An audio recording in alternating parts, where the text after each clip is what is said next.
Very good morning. आज हम बात करने वाले हैं SCRA की, right, securities contract regulation act जो है हम उसकी बात करने वाले हैं। 1956 में ये एक्ट आपके पास आया था, राइट। चलो हम SCRA का डिस्कशन स्टार्ट करें उसके पहले हम थोड़ी सी बात करें कि ओवरऑल ये है क्या आपका सिक्योरिटीज़ कॉन्ट्रैक्ट रेगुलेशन एक्ट, किस चीज़ के बारे में है।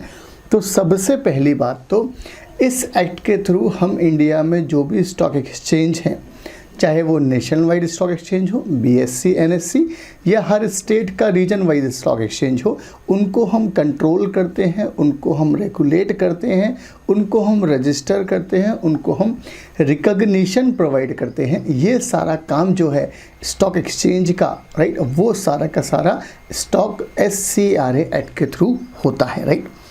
याद रखना, सेबी के थ्रू हम लिस्टेड कंपनीज़ को कंट्रोल करते हैं, बट स्टॉक एक्सचेंज की वर्किंग क्या होगी, स्टॉक एक्सचेंज किस तरीके से ऑपरेट होगा, किस तरीके से रेगुलेट होगा, ये सारा का सारा काम जो हमको करना है वो SCRA एक्ट 1956 के हिसाब से होने वाला है। चलो हम एक्ट में पहले हम बेसिक डिस्कशन देखेंगे, फिर हम इसका डेफिनेशन पार्ट पढ़ने वाले, राइट। चलो शुरू करें हम। सबसे पहली बात तो an act to prevent, right, undesirable transaction in securities, इसका मतलब क्या है। से फॉर एग्जांपल इनसाइडर ट्रेडिंग हुआ, हमने बिल्कुल मना करा है कि भाई स्टॉक एक्सचेंज के थ्रू इनसाइडर ट्रेडिंग पॉसिबल नहीं है, या फिर कोई पर्सन इस तरीके से काम नहीं करेगा जो स्टॉक एक्सचेंज में, से फॉर एग्जांपल आपने 2 सेकंड के लिए हॉल्ट कर दिया वो स्टॉक एक्सचेंज में, राइट, BSE NSE को 2 सेकंड में तो कितने नंबर ऑफ ट्रांजेक्शन एग्जीक्यूट हो जाते हैं। तो लॉ ने बोला ऐसा कोई भी अनडिज़ायरेबल ट्रांजेक्शन नहीं होना चाहिए जो लीगल नहीं है। By regulating the business of stock exchange, बराबर है। Undesirable transaction with respect to, हमने स्टॉक एक्सचेंज की बात की है, हम कंपनी के हिसाब से बात नहीं कर रहे हैं। आगे नॉन एप्लीकेबिलिटी ऑफ एक्ट, सबसे पहला इंपॉर्टेंट क्वेश्चन जो वो ये है हमारे पास कि भाई ये एक्ट जो है SCRA एक्ट 1956 ये नॉन एप्लीकेबल है, किस किस पर ये एक्ट नहीं लगेगा।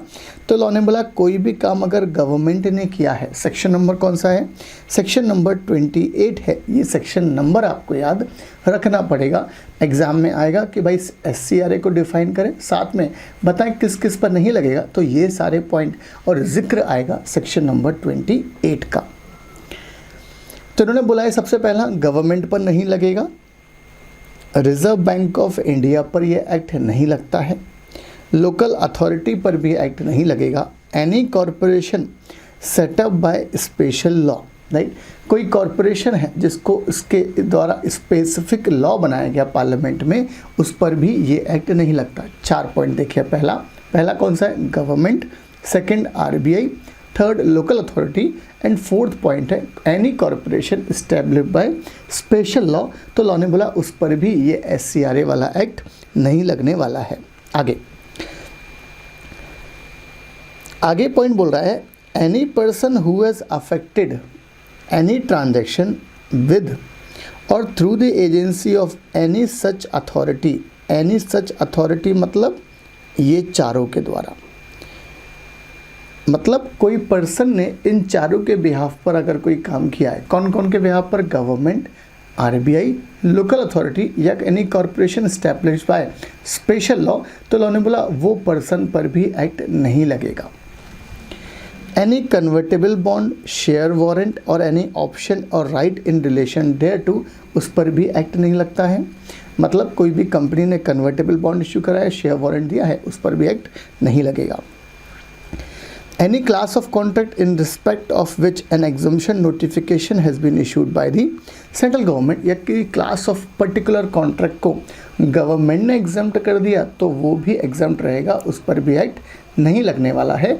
तो हमारे पास ये 6 पॉइंट हैं जिन पर एक्ट नहीं लगता। पहला point government, second point reserve bank of India, third point local authority, fourth point corporation established under special law, fifth point ये चारों के बिहार पर किसी ने काम करा, और सिक्स पॉइंट क्या है, convertible bond, share warrant, 6 point, और 7 पॉइंट क्या है, एनी क्लास ऑफ कॉन्ट्रैक्ट, जो जनरल पॉइंट है कि भाई गवर्नमेंट अगर किसी को भविष्य में अगर वो लिस्ट को और बढ़ाना चाहे तो इस वाले पॉइंट की हेल्प से वो उस लिस्ट को इंक्रीज कर सकता है। सेक्शन नंबर कौन सा है?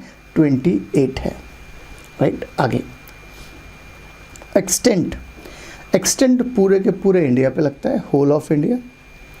It shall came into force on 20 February 1957 में, राइट। ये एक्ट इफेक्टिव कब से होना चालू हुआ था?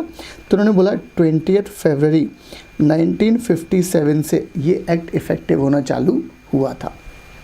आगे the various objectives of enacting the act are as follows. क्या क्या ऑब्जेक्टिव्स हैं? ध्यान से, एग्जाम में कभी आ जाए बेसिक क्वेश्चन तो ये ऑब्जेक्टिव, एक्सटेंट और आपका सेक्शन नंबर 28, ये सब मिलाकर आपका 5 मार्क्स का आंसर बन जाएगा। क्या क्या ऑब्जेक्टिव्स हैं? पहला point, to provide for the regulation of stock exchange, right. SCRA की हेल्प से हमने रेगुलेशन प्रोवाइड किया है। एक बात, to provide for the regulation of transaction in securities, पहला हमने स्टॉक एक्सचेंज के लिए रेगुलेशन बनाया है। सेकंड पॉइंट, जो भी ट्रांजैक्शन हो रहा है सिक्योरिटीज़ के लिए हमने उसके लिए भी रेगुलेशन बनाया है।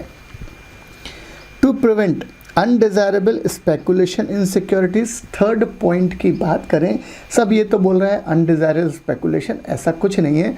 सब मार्केट में एक्चुअल में अगर आप देखोगे तो ढेर सारी कंपनीज में अनडिज़ायरेबल स्पेकुलेशन हो जाता है on the basis of news which are not yet confirmed, right. आपने अगर कभी देखा हो सब तो जी बिजनेस पे या फिर CNBC पे सब वो बोलते हैं सूत्र के हवाले से ये खबर आ रही है कि इकोनॉमी को एक इकोनॉमिक बूस्टर मिलने वाला है। ये सब कुछ नहीं होता, ये सिर्फ मोमेंटम होता है और इनके बेस पर वो मार्केट अच्छा खासा ऊपर हमारा चला जाता है और से भी कुछ नहीं कर पाता, राइट। ये सब चीज़ें थ्योरेटिकल अलग चीज़ है, प्रैक्टिकल अलग चीज़ है। हाँ, ढेर सारी कंपनी में सब अपर सर्किट लगे जा रहा है विदाउट एनी लॉजिक, कोई लोअर सर्किट मार रहा है, बट बहुत सारी चीज़ें कंट्रोल होती हैं, बट बहुत सारी चीज़ों में सारा खेल हो जाता है। हम प्रैक्टिकल बात कर रहे हैं, सो क्रिटिसाइज नहीं कर रहे हैं। आगे, टू रेगुलेट द बाइंग और selling of security outside the limit of stock exchange, सब स्टॉक एक्सचेंज की लिमिट के बाहर खरीद बेच हो रहा है। To provide for ancillary matters, example promoting healthy stock market, right. तो ये सारा पॉइंट जो है ये क्या है, आपके ऑब्जेक्टिव्स हैं of enacting the act are as follows, right. चले, तो ये हमारा फर्स्ट चार्ट में हमने कॉन्सेप्ट देखा है। अगर एग्जाम में right a short note on SCRA आ जाए तो आपके पास लिखने के लिए ये पैराग्राफ है, एक्सटेंट है एंड ऑब्जेक्टिव्स है। ये 4 चीज़ें हैं, इन चारों चीज़ को बनाकर लिख दे, ईजिली आपका 5 मार्क्स का क्वेश्चन रेडी हो जाएगा। चल, अब हम डेफिनेशन पार्ट स्टार्ट करें और सबसे पहली डेफिनेशन जो मुझे बहुत अच्छी लगती है प्लस बहुत इम्पॉर्टेंट भी है, जहाँ जहाँ वर्ड सिक्योरिटीज़ आएगा हम दौड़कर भागकर कहाँ जाते हैं, section 2H of SCRA act 1956 पर। याद रखना साहब, जहाँ जहाँ सिक्योरिटीज़ शब्द आता है किसी भी लॉ में भारत में जो बने हैं, हम दौड़कर कहाँ पर जाते हैं साहब, SCRA में जाते हैं, अगर उस रिस्पेक्टिव एक्ट में वो वर्ड डिफाइन नहीं है। अब इन्होंने कोई सिक्योरिटीज़ की डेफिनेशन नहीं दी है, इन्होंने तो सिक्योरिटीज़ में वर्ड इंक्लूड डाला है, राइट। इसका मतलब इन्होंने बोला है साहब ये सारी चीज़ें सिक्योरिटीज़ में आएंगी, एज सच सिक्योरिटीज़ का शब्द डिफाइन नहीं है। या डेफिनेशन 2 तरह की होती है, एक होती है इंक्लूसिव, एक होती है एग्जॉस्टिव। इंक्लूसिव मतलब जो बोलता है इट इंक्लूड्स से स्टार्ट होती है, तो ये सिक्योरिटीज़ की डेफिनेशन इंक्लूसिव डेफिनेशन है। और एग्जॉस्टिव मतलब जहाँ पर जो लिख दिया बस वही है, that is called exhaustive definition. चलिए, तो हम बात करें सब इंक्लूसिव डेफिनेशन में। पहला, शेयर्स को हम क्या बोलते हैं, securities. Scrips, stock, bond, debenture stock. Derivatives, units और any instrument issued by any CIS मतलब collective investment schemes. Government securities, other instrument as may be declared by the central government. Right or interest in securities, units of mutual fund, any certificate or instrument issued to an investor showing any debt or receivables, मतलब securitized debt instrument की बात कर दी हमने। तो ये सारी चीज़ें securities में आती हैं। अगर हम मोटा मोटी देखें साहब तो हर वो चीज़, हर वो इंस्ट्रूमेंट सिक्योरिटीज़ में आएगा जो हमें राइट देता है कुछ पैसे कमाने का, राइट, उसको हम क्या बोलेंगे, आपका सिक्योरिटीज़। अगर आप देखें तो मोटा मोटी सर हर चीज़ यहाँ पर कवर हो गई है जिससे हम पैसा कमा सकते हैं। तो ये हुआ हमारी सिक्योरिटीज़ की डेफिनेशन। आपको सिंपल याद करनी है, बहुत सारे पॉइंट्स आपको याद होंगे। शेयर्स होगा, डिवेंचर्स होगा, डेरिवेटिव होगा, म्यूचुअल फंड होगा, CIS होगा, सिक्योरिटाइज डेट इंस्ट्रूमेंट होगा। ये सारे पॉइंट आपको याद है, एक दो पॉइंट और याद करने पड़ेंगे और आपकी सिक्योरिटीज़ की डेफिनेशन तैयार है, राइट। और याद रखना ये बहुत ज़्यादा इंपॉर्टेंट है। सेक्शन नंबर कौन सा है, 2H, डेफिनेशन ऑफ सिक्योरिटीज़। चल नेक्स्ट डेफिनेशन पार्ट की बात करें तो नेक्स्ट डेफिनेशन है डेरिवेटिव की।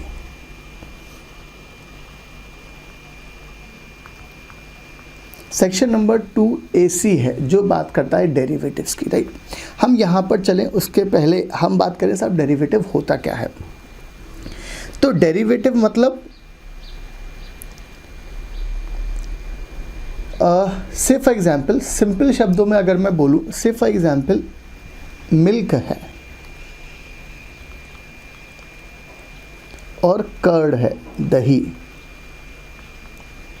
और सुंदर राइटिंग में लिखने की कोशिश करें। चलें, फॉर एग्जाम्पल मिल्क है और कर्ड है, राइट। याद रखना ये मिल्क है और जो कर्ड है, कर्ड को हम बोलेंगे डेरिवेटिव इंस्ट्रूमेंट। कर्ड को हम क्या बोलते हैं, डेरिवेटिव, और इसको हम बोलते हैं अंडरलाइंग एसेट।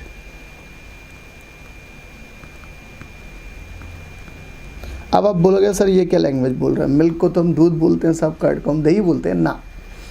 याद रखना कर्ड बनता किससे है, मिल्क से बनता है। तो मिल्क हो गई एक अंडरलाइंग एसेट्स, कर्ड क्या हो गया इसका ड्राइव्ड प्रोडक्ट, जिसको हमने किसी चीज़ में उत्पत्ति हुई है, that is called derived product, तो हमने बोला उसको कर्ड। अपने हम स्टॉक मार्केट की बात करें, से फॉर एग्जाम्पल रिलायंस कंपनी का शेयर है। आपने सुना होगा फ्यूचर एंड ऑप्शंस होता है,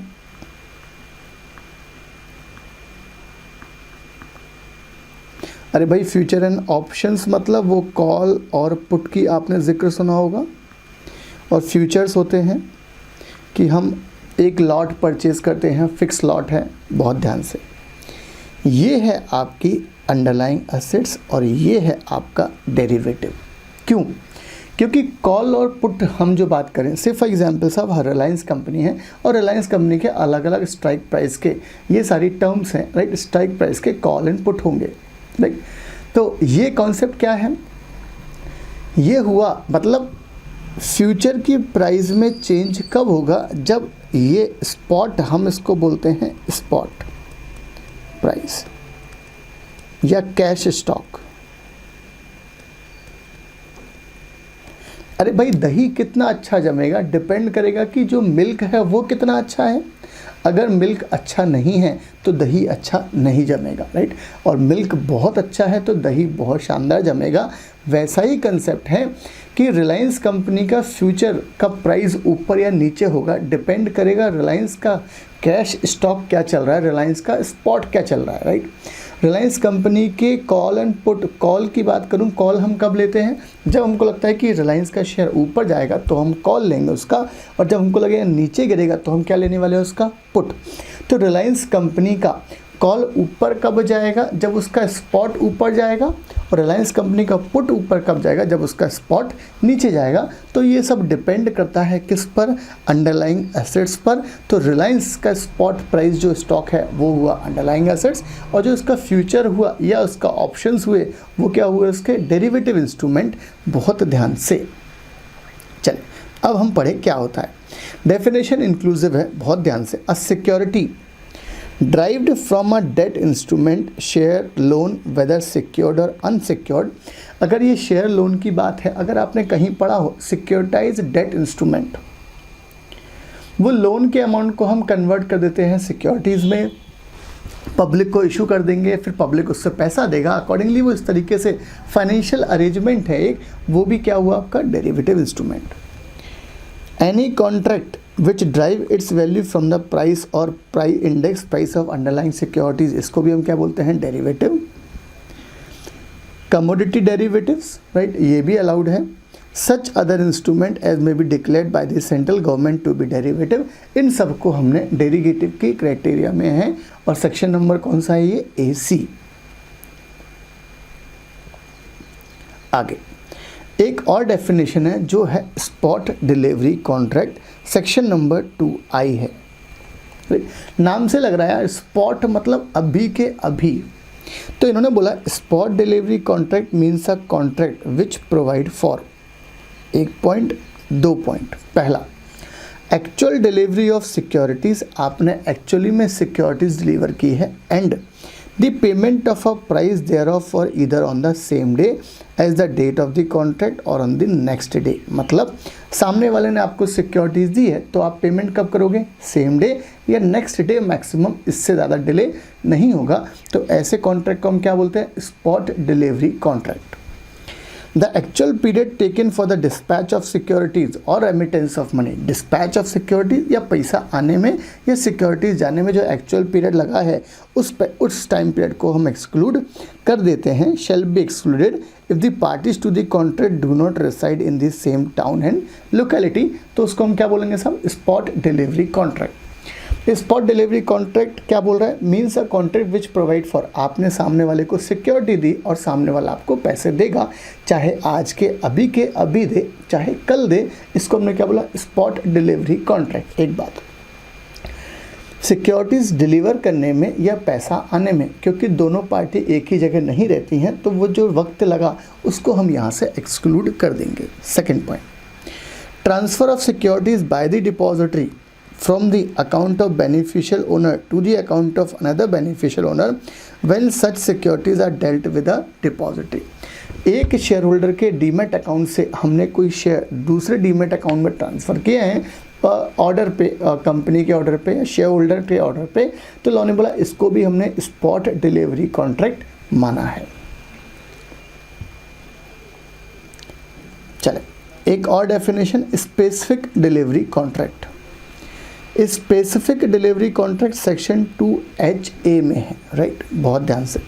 specific delivery contract means a commodity derivative which provide for actual delivery of specific qualities or type of goods during a specified future period to a fix price thereby or to a fix in the manner agreed in which the name of both the buyer and seller are mention, उसको हम क्या बोलेंगे, specific delivery contract. और ये लगता है commodity derivative पे।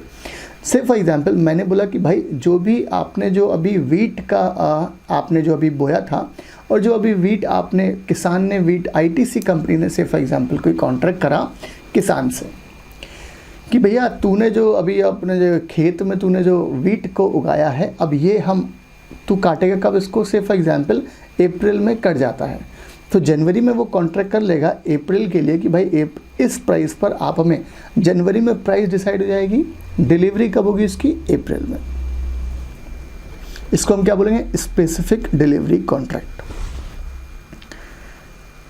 एक और डेफिनेशन है सेक्शन 2K में, ट्रांसफरेबल स्पेसिफिक डिलीवरी कॉन्ट्रैक्ट।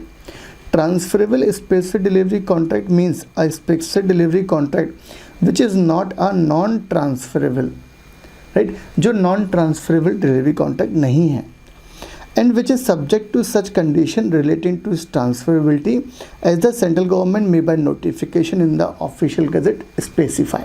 और जिस तरीके से गवर्नमेंट ने बताया है उस तरीके से वो सिक्योरिटी ट्रांसफ़र होगी, उसको हमने क्या बोला, ट्रांसफरेबल स्पेसिफिक डिलीवरी कॉन्ट्रैक्ट। और ये चीज़ भी कमोडिटी पे ही लगेगी, क्योंकि स्पेसिफिक डिलीवरी कॉन्ट्रैक्ट किस पे लगता है, कमोडिटी डेरिवेटिव पे।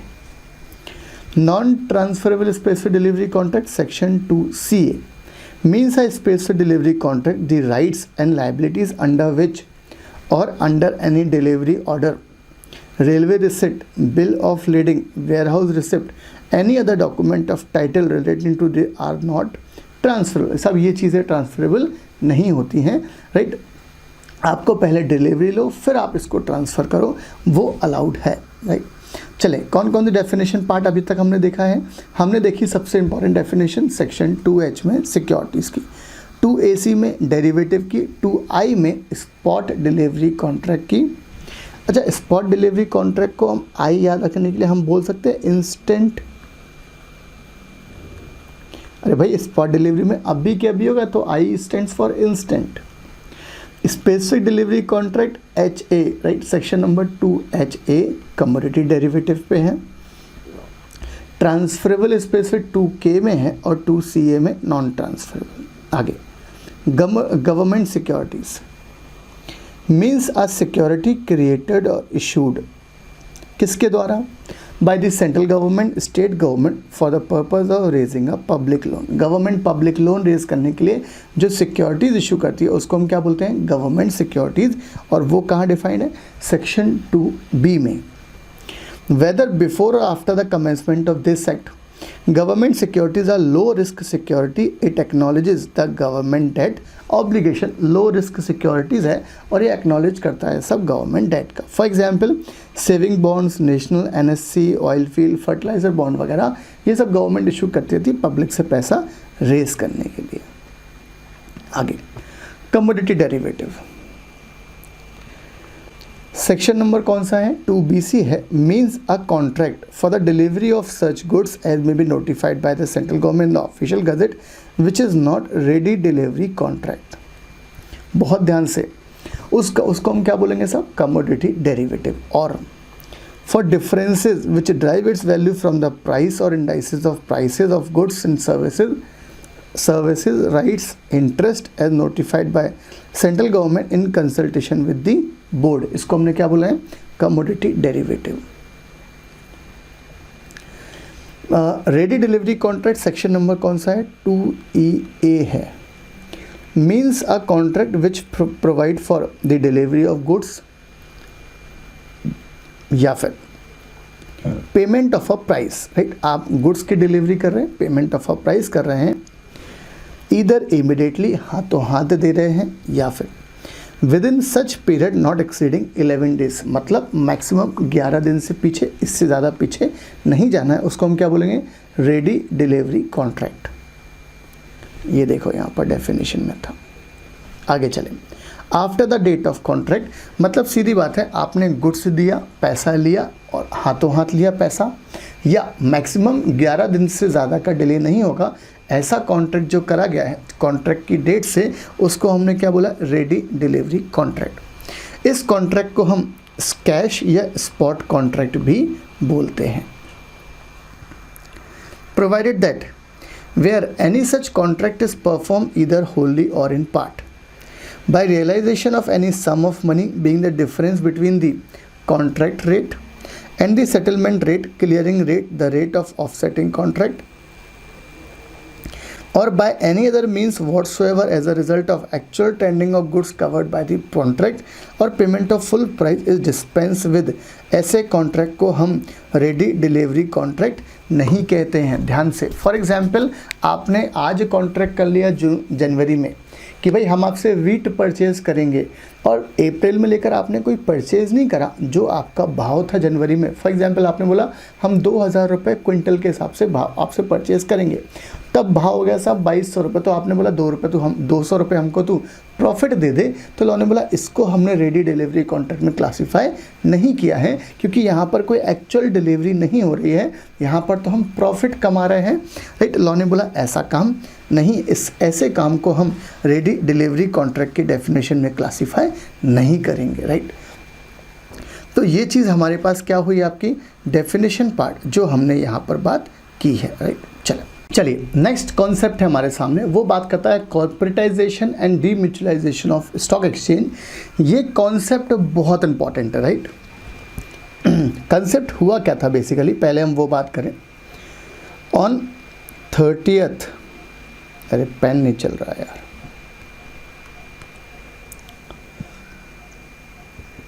रब करा जाए, चले रब करते हैं, रेड पेन लेते हैं, राइट। अपन ऑन 30th जनवरी 2003 को इस कॉन्सेप्ट का जन्म हुआ था, हम ये बोले, राइट। 30 जनवरी 2003 को एक सर्कुलर इशू हुआ था, उस सर्कुलर में जिक्र था कि भाई हम अपने स्टॉक एक्सचेंज जो भी हमारे AOP एसोसिएशन ऑफ पर्सन या बॉडी ऑफ इंडिविजुअल्स बनकर काम कर रहे हैं वो सब के सब अपने आप को कॉर्पोरेटाइजेशन एंड डीम्यूचुअलाइजेशन कराएं। राइट, तब से ये सर्कुलर काम का हो गया और बहुत लेंदी सर्कुलर था ये। सारे के सारे इंडिया में nation wise stock exchange, regional wise stock exchange सबको ये सर्कुलर दिया गया था मार्क करते हुए। राइट, 30 जनवरी 2003 का ये सर्कुलर था जिसमें जिक्र था कि भाई हम क्या करें स्टॉक एक्सचेंज को कॉर्पोरेटाइजेशन डीम्यूचुअलाइजेशन। राइट, अब लॉजिक देखें, कंसेप्ट क्या है। जितने भी इंडिया में स्टॉक एक्सचेंज थे वो सब के सब AOP association of person body of individual बन के काम कर रहे थे। अब AOP और BOI बन के काम करोगे तो एक्चुअल में राइट आपके पास सेग्रीगेशन तो है ही नहीं, आप ही वहाँ के मेंबर हो, आप ही डिविडेंड लेते हो, आप ही प्रॉफिट बांटते हो, आप ही वर्किंग करते हो, सारे काम कौन करते हैं आप। तो वहाँ पर एक जो चेक लगाने का प्रोसीजर है कि भाई आपका काम कोई दूसरा चेक करे, आप कोई गलत काम तो नहीं कर रहे हो। राइट, वो सब चीज़ वहाँ पर नहीं थी। तो इन्होंने बोला कि आप लोग क्या करें साहब, आप एक स्कीम बनाएं और अपने आप को कन्वर्ट कराएं एक कंपनी फॉर्म में। और कंपनी फॉर्म में हम क्या करेंगे सब, हम आपको मेंबर को कंपनी फॉर्म में हम मेंबर और डायरेक्टर दोनों को अलग अलग कर देंगे। ये होगा आपका कॉर्पोरेटाइजेशन एंड खासकर से डीम्यूचुअलाइजेशन, जिसमें हम दोनों के राइट्स अलग अलग कर देते हैं। कोई चेक करेगा, कोई काम करेगा, कोई डिसीजन मेकिंग अथॉरिटी, सब अथॉरिटी, कोई एग्जीक्यूशन पार्ट करेगा, डायरेक्टर एग्जीक्यूशन पार्ट करता है। Right, member decision making authorities है। तो लॉ ने बोला है साहब ये सारे काम जो हैं ये हमने कॉर्पोरेटाइजेशन और डीम्यूचुअलाइजेशन के उससे करे थे। राइट, चलो कंसेप्ट क्या है हम वो पढ़ें। कॉर्पोरेटाइजेशन सेक्शन नंबर 2AA है, ध्यान से। Means the succession of a RSE। RSE मतलब recognise stock exchange.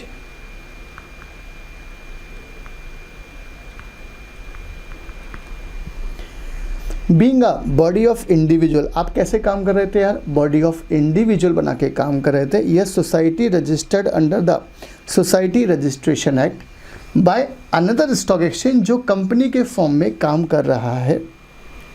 Being a company incorporate हुआ है for the purpose of ARC, assisting regulating controlling. Short form में हमने क्या बोला इसको, ARC, जो आपको असिस्ट कर रहा है, हेल्प कर रहा है, रेगुलेट कर रहा है एंड कंट्रोल कर रहा है।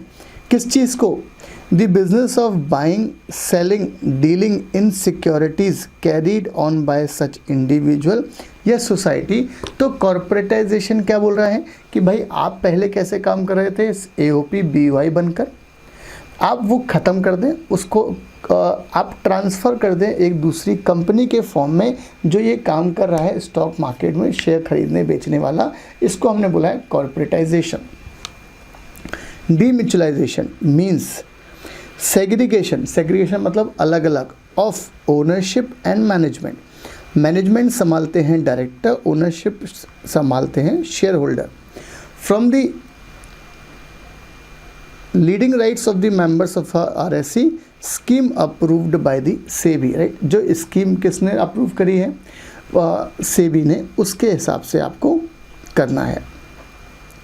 और scheme demutualisation process of transition of mutual and cooperative association into companies by converting the interest of member, that is stock broker, into share holding which can be traded like the shares of the company. Right, ये हुआ आपका डीम्यूचुअलाइजेशन।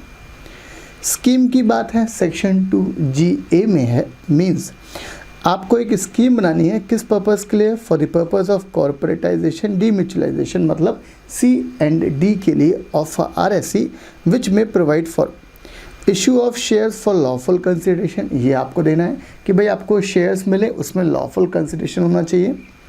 Restriction on voting right, transfer of property, business assets, liabilities वगैरह, transfer of employees of RSE to another RSE, any other member required.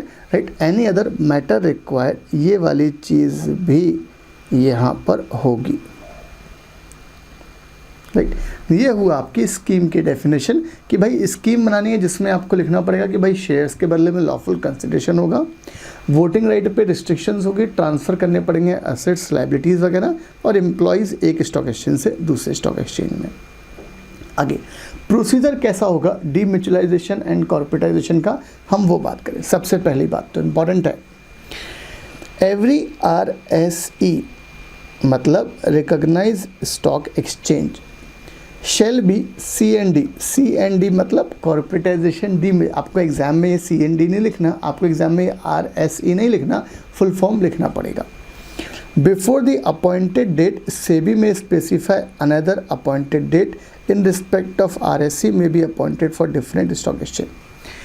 SEBI क्या करेगा, एक appointed date लेगा, उस तारीख तक आपको अपने आप को कन्वर्ट करना है, कॉर्पोरेटाइजेशन डीम्यूचुअलाइजेशन को फॉलो करना है।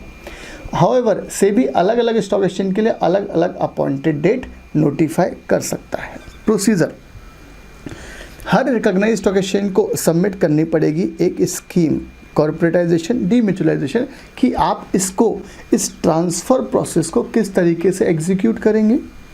किसको देनी पड़ेगी scheme, to SEBI for its approval, may be giving with और विदाउट मॉडिफिकेशन, बिफोर सेबी में require further information. Right sir, और सेबी कोई फर्दर इन्फॉर्मेशन भी आपसे कॉल कर सकता है।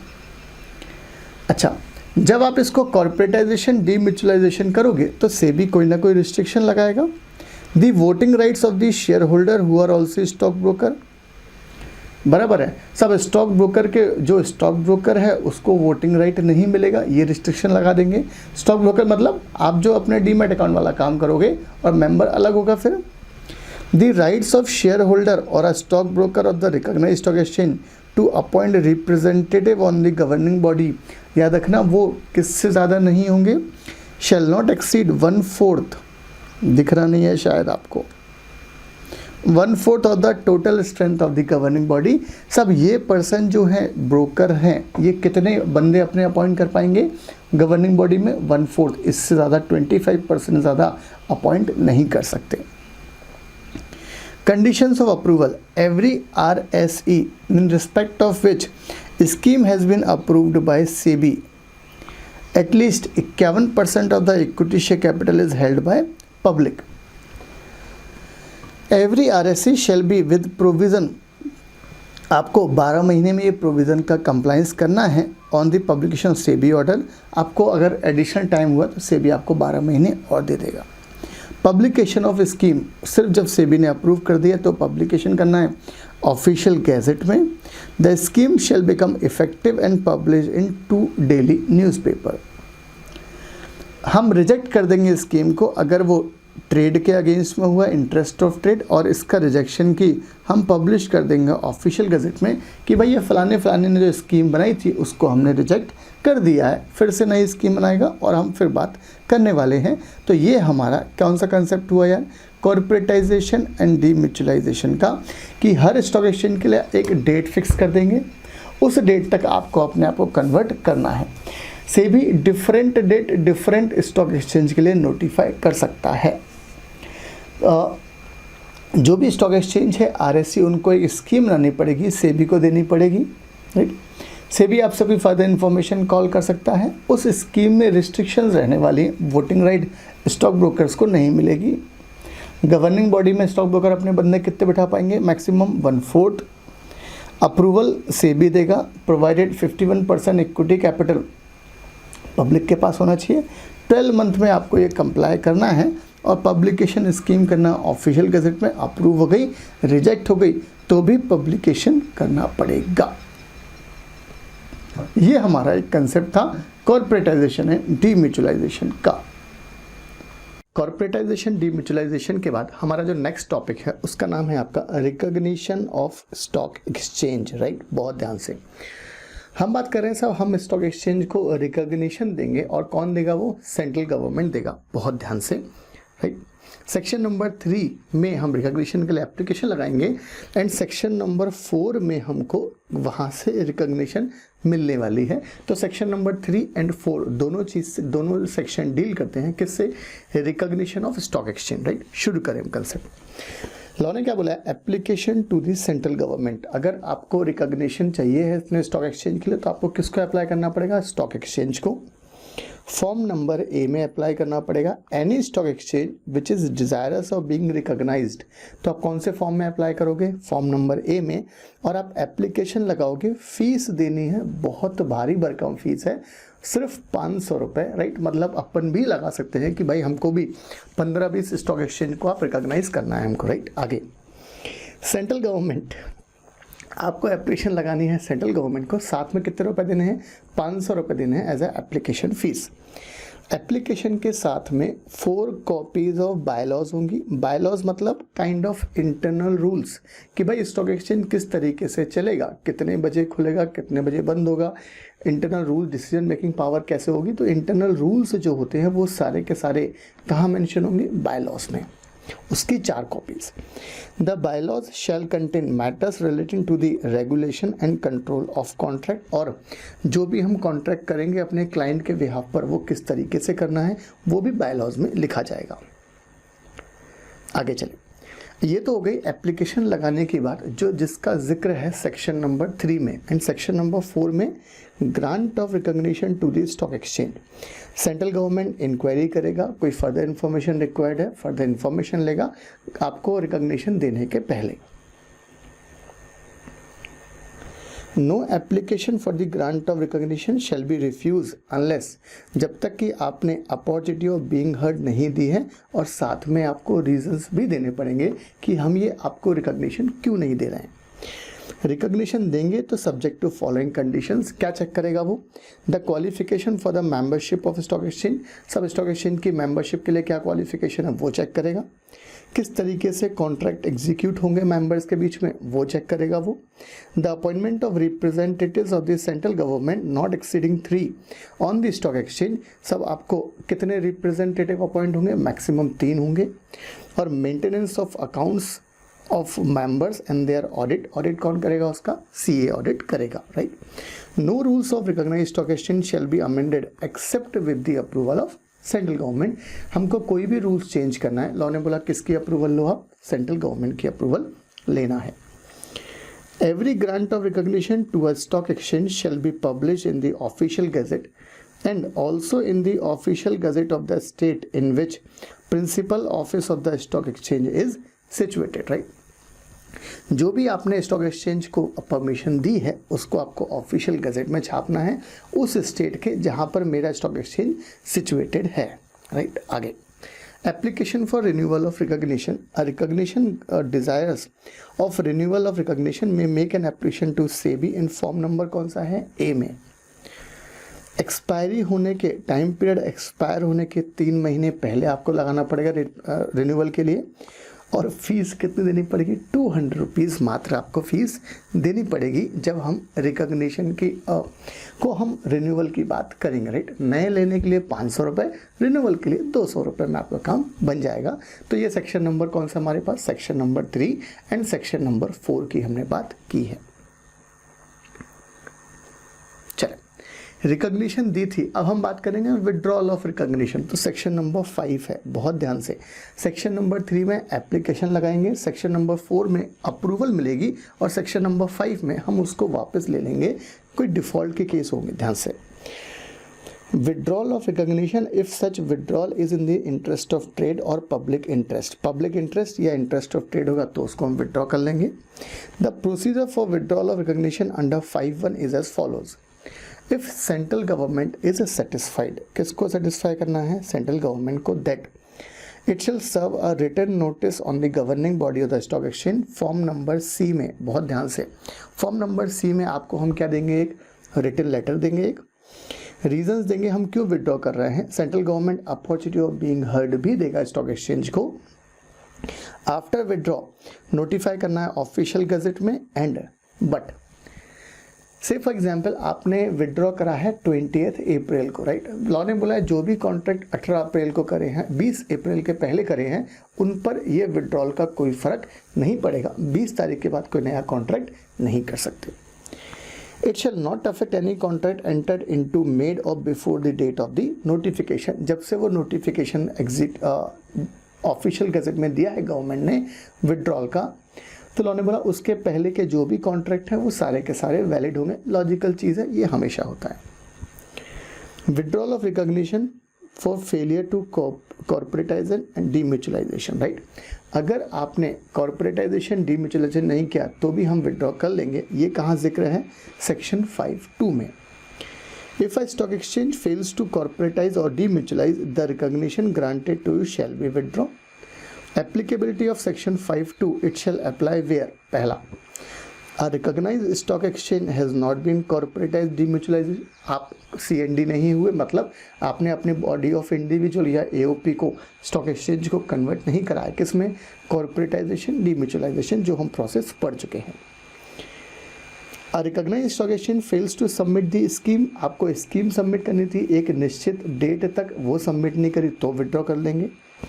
The scheme of corporatization demutualization submitted by the stock exchange has been rejected by the SEBI, right.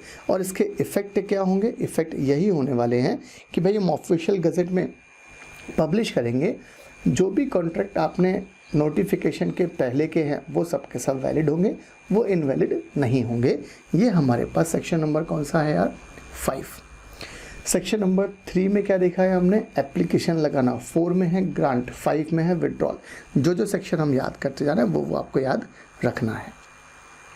चले, एक चार्ट और है हमारे पास। अब ये रूल्स की बात कर रहा है। Who is eligible to be the member of RSE? Recognised stock exchange का कौन मेंबर बन सकता है? तो इन्होंने बोला, मतलब हम बात कर रहे हैं सब stock exchange, recognised stock exchange का मेंबर कौन बन सकता है? No person shall be eligible to be elected as a member if he less than 21 year of age, मतलब 21 साल से कम का तो नहीं पॉसिबल है। He is not a citizen of India, however governing body may relax with the prior approval of SEBI. Citizen of India नहीं है तो भी बनना पॉसिबल नहीं है RSE का मेंबर, बट गवर्निंग बॉडी जो है स्टॉक एक्सचेंज की वो SEBI से बात करके इस वाली कंडीशन को रिलैक्स कर सकती है।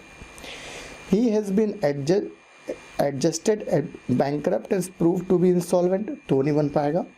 He has been compounded with the creditors, तो नहीं बन पाएगा। ऑफेंस फ्रॉड करा, डिसऑनेस्टी करा है तो नहीं बन पाएगा। He has at any time expelled or declared a defaulter by any stock exchange, तो नहीं बन पाएगा। या फिर आपने पहले मेंबरशिप के लिए अप्लाई किया था और उसको 1 साल नहीं बीता है जब से हमने आपको रिजेक्ट किया था, मिनिमम 1 साल का गैप होना चाहिए जो आपने पहले अप्लाई किया था रिजेक्शन में, तो इन केसेस में ये पर्सन मेंबर नहीं बन पाएंगे। आगे ये है आपका रूल 8(1) में जिक्र है। अच्छा, SCRA के रूल्स 1957 में रूल्स थे। रूल 8(2) क्या बोलता है? No person eligible for admission as a member under rule 8(1) shall be admitted as a member unless, right. Rule number 8(2) में इनको परमिशन दी है।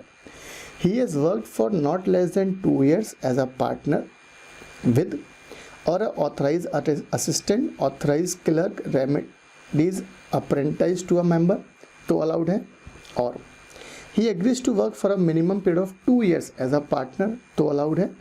Representative member with another member to enter into bargain on the floor of the stock exchange, not in his own name but in the name of such other member। ये bargain on the floor of the stock exchange, मतलब हम बात कर रहे हैं जो पहले ज़माने में जो फ्लोर पे ट्रेडिंग होती थी वो चिल्ला कर सब भाव लगाए जाते थे, वो बात कर रहे हैं। C point, he succeed to be the establish business of a deceased और retiring member who is in his father, uncle, brother और any other person who is in the opinion of governing body या close relative, उसको हम allow कर देंगे। तो ये 8(2) में इन पर्सन को अलाउ कर देंगे और 8(1) में ये पर्सन को हमने मना किया है। रूल 8(3) बात करता है ग्राउंड्स फॉर वैकेशन की। No person who is a member at the time of application for recognition subsequently admitted as a member shall continue as such if he ceases to be the India. अगर आप India के citizen नहीं रहे, घर जाओ, vacant करना पड़ेगा। Bankrupt हो गया, इंसॉल्वेंट हो गया तो घर जाओ, ऑफेंस फ्रॉड कर दिया तो प्रॉब्लम है। He engage either as a principal और employ in any business other than that of securities और कमोडिटी डेरिवेटिव, और कोई बिजनेस में इन्वॉल्व हो गए तो फिर आपको हम ये काम नहीं करने देंगे और आपको मेंबरशिप वैकेंट करनी पड़ेगी। बहुत ध्यान से। सेक्शन नंबर 3 में हम एप्लीकेशन लगाते हैं, किसको? स्टॉक एक्सचेंज लगाएगा, स्टॉक एक्सचेंज एप्लीकेशन लगाएगा रिकॉग्निशन के लिए। 4 में सेंट्रल गवर्नमेंट हमको अप्रूवल देगा। 5 में विड्रॉ करेगा गवर्नमेंट डिफ़ॉल्ट के केस में। 5.1 5.2 था। 5.2 कॉर्पोरेटाइजेशन डीम्यूचुअलाइजेशन का था और 5.1 में पब्लिक इंटरेस्ट और ट्रेड के इंटरेस्ट में, राइट। और रूल नंबर 8.1 में क्या बोल रहा है? इन पर्सन को हम मेंबरशिप नहीं देंगे। 8.2 में दे देंगे, 8.3 में वैकेंट करना पड़ेगी आपको मेंबरशिप, राइट। तो ये हमारे पास मेंबरशिप वाला कॉन्सेप्ट था।